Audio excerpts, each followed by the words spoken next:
When you upload a suspicious file or even a malicious program like computer malware into those common and well-known cloud sandbox analysis tools, they don't always keep that a secret. Think of platforms like VirusTotal and others. They usually take what you upload and share it with other vendors or cybersecurity firms, antivirus engines, and maybe you don't want that. Perhaps that includes sensitive information that you don't want public and you would much rather have a private scan for files or programs and executables. Say you want to keep your analysis private. So I would love to introduce you to Malware by Internet 2.0. And they say it's all about simple file analysis. They want to simplify and streamline a lot of this reverse engineering and malware analysis with your privacy in mind. If you'd like, you can check out their website. And yeah, they have all those like corporate, bougie, business, professional things that they say to make this pretty cool and attractive and worthwhile for folks finding it online. But if you've seen them shitpost on Twitter, you know that they have a lot of fun with it too. In this video, I would love to show you some of the cool things that you can do with Malware. But hey, before you freak out, it is free. You can get access to it, you can work with all this stuff completely for free. And I will be transparent here, look, Internet 2.0 and Malware is the sponsor of this video, but you can access just about all this functionality completely for free. So check it out. Here is a dashboard that you land in once you've registered and logged in to Malware. And look, they have a smart scan button where we can supply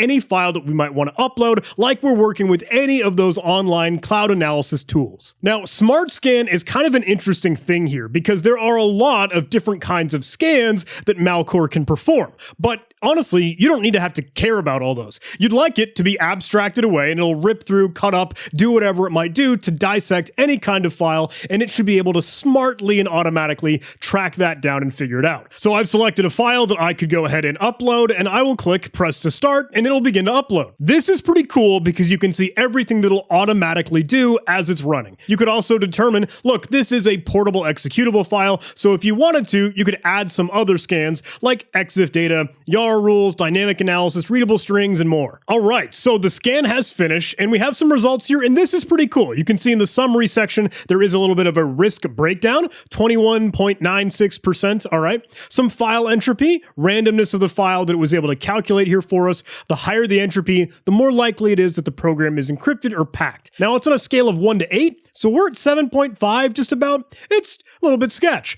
Some suspicious assembly in the mix, known malicious endpoints or exports from like Win32 API functions that it might have been pulled in, like get proc address, load library, etc. No signature on the binary, and it would classify this as still malicious. If we keep scrolling down, we can see some of the other information like that EXIF metadata, the file size, compilation timestamp here, and of course hashes for your classic indicators of compromise. Now, if we go back to the top here though, it does break down a couple more of the exports and imports. I think this is pretty neat because it will give you all the address locations for imports that it's pulling in here. The YARA section is even more cool, but I want to save that for later. We'll talk about that soon. I do want to mention how this is a private sample submission. You can see this little checkbox for whether or not it is public and that is unchecked, right? But if I toggle that on, I get a link to share this sample and this analysis and report with anyone that I might like, but I have to acknowledge and share that link out with them. I could copy that, but I could just toggle that off, and it's again a private sample, not visible by anyone else. Now remember, privacy focused, Malware doesn't list out or just offer an endpoint where you could see all of the latest public submissions. It does offer a couple, a little bit of a handful, and we could dig into some of them if they're worthwhile and interesting. And if anything, I think this is really cool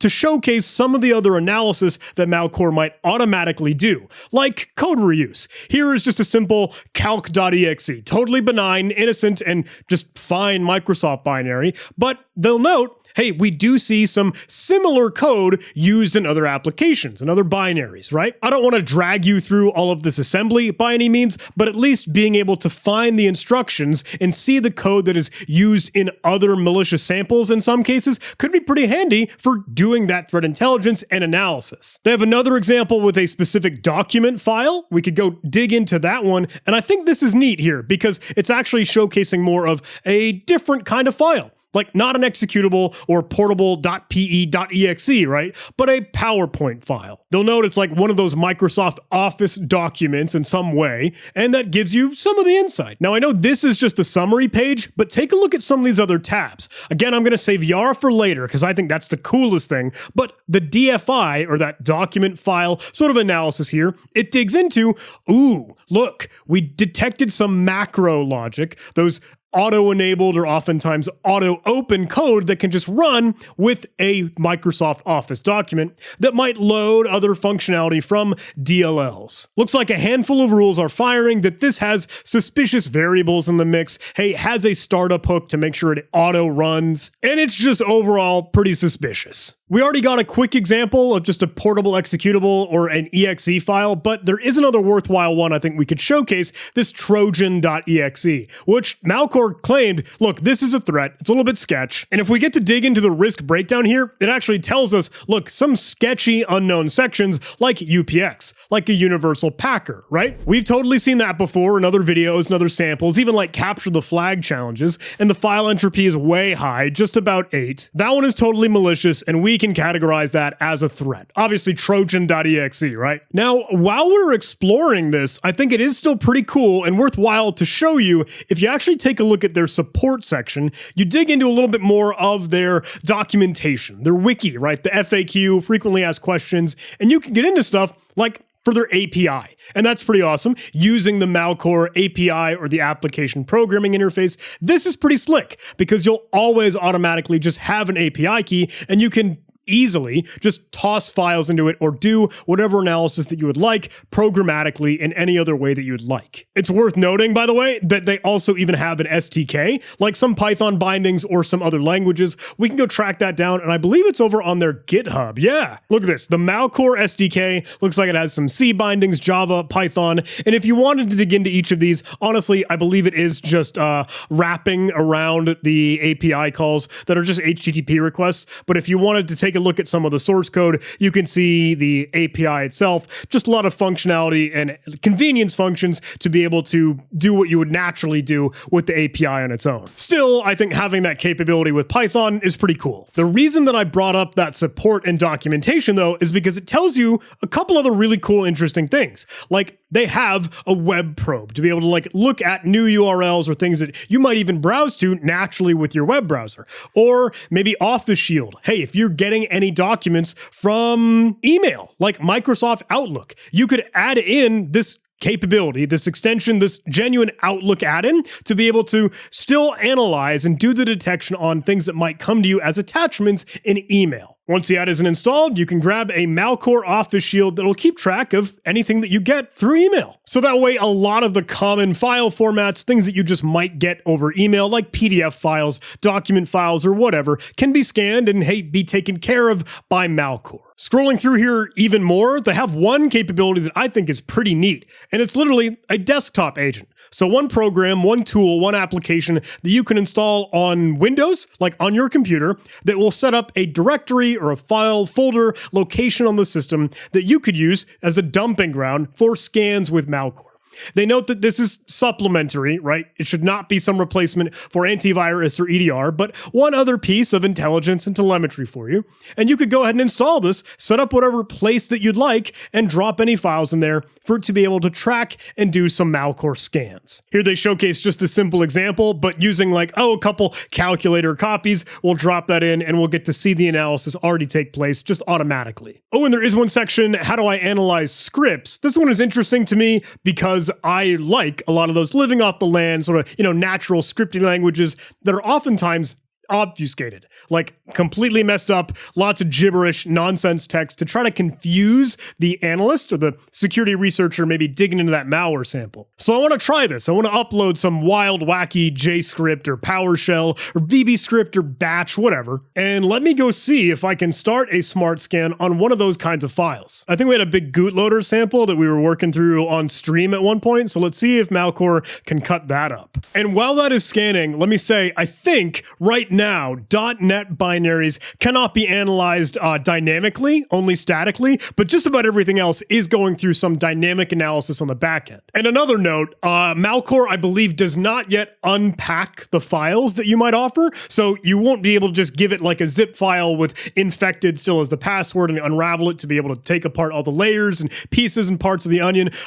You might be able to use some other capabilities like Unpack Me, others that we've showcased, and just other tools in your toolkit. Remember, it's meant to supplement some of your analysis and give you a little bit more insight, but not meant to be a silver bullet. Let me see if I can add the dynamic analysis in that case, and any strings you can get, etc. What else do we have here? We have readable strings that might be able to pull out a ton of these. And the dynamic analysis, I'm curious what it will try to do. This is like a 40 megabyte file, just plain text string, so I'm curious. All right, yeah, it basically gets everything that's looking weird in here. That at least clues me in enough to know that's a sketch file, and it should warrant some other analysis. Look at my vertical scroll bar right now. I'm pages of this. Yeah, it's a good thing that's a private scan. No one else gets to deal with that. This is a cool part though, because we could look for potential files maybe. We could look for potential URLs. Could look for other IP addresses though, or custom regular expressions if there's anything specific that you wanted to search for. I'll go look back at my other scans though, now that I kind of realize, hey, we can add as many more of these as we want. So even some of the older samples that we did,